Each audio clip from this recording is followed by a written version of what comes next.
الگوی آستینی که داریم رو می‌خوایم به الگوی آستین کتی تبدیل کنیم. از این قسمت 56 سانت داخل میشیم و علامت میزنیم. این سمت از این طرف 9 یا 10 سانت داخل میشیم و علامت میزنیم. از اینجا 4 یا 5 سانت داخل بشید و علامت بزنید. از این نقطه داخل شدیم و این سمت رو 6 یا 7 سانت داخل میشید و علامت میزنید. و حالا این نقاط رو به هم متصل میکنید و تا قسمت هلال بالای آستین این خط رو امتداد میدیم. که از آسان‌ترین روش‌های تبدیل آستین به آستین کتی هست. به این شکل. حالا ببینید می‌خوایم خط آرنج رو پیدا کنیم. به چه شکلی خط آرنج رو پیدا می‌کنیم؟ فاصله این قسمت تا اینجا رو اندازه می‌زنیم و تقسیم بر 2 می‌کنیم. جوابی که به دست میاد به اضافه 2 می‌کنیم و از قسمت پایین بالا میریم و علامت می‌زنیم. اینجا چه خط آرنج ما؟ فاصله کف خلقه تا مچ رو تقسیم بر 2 کنیم و به اضافه 2 کنیم، از مچ که بالا بیایم خط آرنجمون مشخص میشه. در صورتی که قد آستین رو بچه‌ها کامل بگیریم، مثلا قد آستینتون کوتاه نباشه. حالا ببین این خط آرنج 1.5 سانت به این طرف میایم علامت میزنیم، 1.5 سانت به این سمت میایم و علامت میزنیم. حالا به بالا به 0 میرسونیم. ببینید به خط بالا به 0 میرسونیم. این آستینم به 0 میرسونیم. این قسمت قرار دورریز بشه. کجا قرار دورریز بشه؟ اینجا. این فضایی که اینجا داریم قیچی میزنیم و دورریزش میکنیم.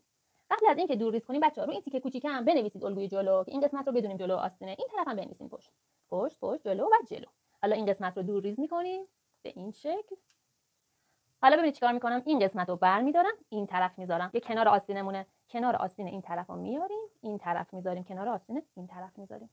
حالا ببینید این خط رو برش میزنیم.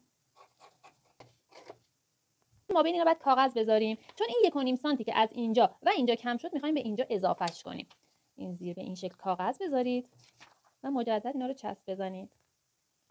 روی خط آرنج 1.5 سانت برای این سمت داخل میشیم و 1.5 سانت برای این سمت و به بالا و پایین باز به 0 میرسونیم. ببینید رو خط آرنج 1.5 سانت اومدیم بیرون.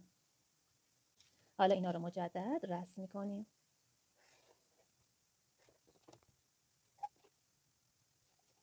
حالا میریم و برش میزنیم این خطوط رو.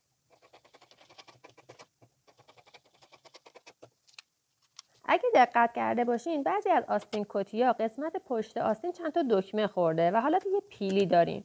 ببینید این قسمت رو یه تیکه کاغذ اضافه می‌کنیم. می‌خوایم حالت این پیلی یه حالت یه نواری هست که طولش 12 سانتی متره و عرضش 2 سانتی متره. ببینید یه خط موازی با کنار آستین رسم کنید به این شکل. طولش 12 سانتی متر و عرضش 2 سانتی متر هست.